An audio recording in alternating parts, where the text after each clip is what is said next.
Your Excellency Dr. George Vella, President of the Republic of Malta, Mr. Abdulaziz Saud Al-Babatin, President of Abdulaziz Saud Al-Babatin Cultural Foundation in Malta, colleagues and friends, we started the new year confronting many challenges, old and new.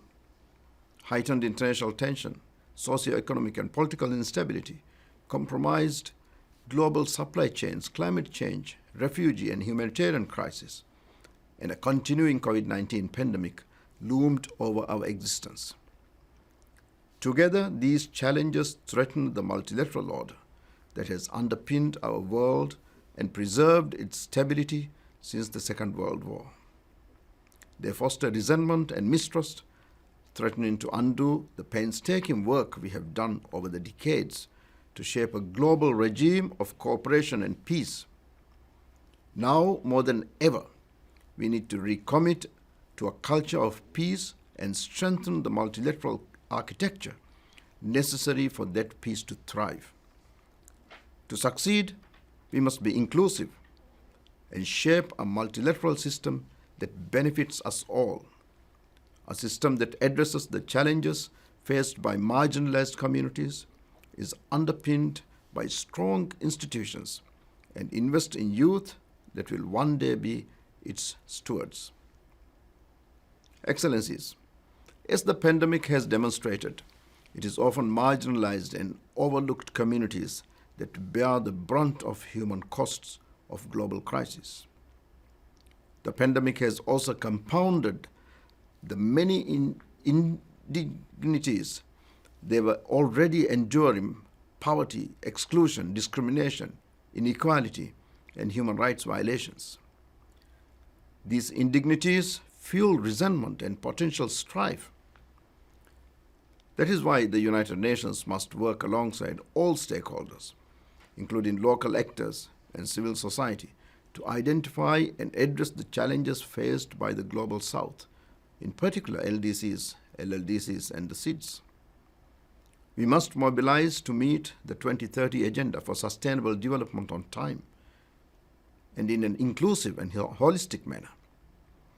That is how we will ensure that global recovery benefits everyone and alleviates the socio-economic conditions that gives rise to collective anxiety and conflict.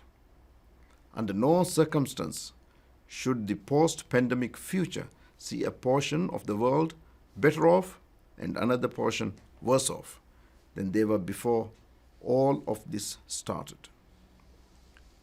This will never lead to a positive outcome. Excellencies, to cultivate and maintain a culture of peace, we need individuals, communities, and governments to proactively pursue it through a strategic process that builds the right circumstances for it to thrive. Building a culture of peace is an active process. It involves bottom-up approaches aimed at preventing, reducing, transforming, and assisting people to recover from all forms of violence. At this critical point in history, it is vital that we strengthen conflict prevention mechanisms. And to that end, I fully concur with the Secretary General's call for greater global investment in peace building. The global community now recognizes the invaluable role of peace building in helping countries to uphold peace of their own accord through strengthening their institutions and governance. In line with the twin resolutions of the 2020 peace-building architecture, I look forward to convening a high-level meeting of the General Assembly to advance, explore, and consider options for adequate, predictable, and sustained peace-building financing. I also concur with the Secretary General's view that we must facilitate greater youth engagement and invest in the young leaders who will one day take our place. Through supporting education that instills the values of international cooperation in our youth, and by providing them avenues to shape global affairs, we will secure the continued future of global multilateralism. It was in this spirit that I launched a youth fellowship program for young diplomats from underrepresented countries. Through the fellowship, these diplomats will work in my office and gain valuable insight into the functioning of the United Nations. They will take back the lessons they learn here and hopefully be better equipped to support their nations to engage with multilateral systems.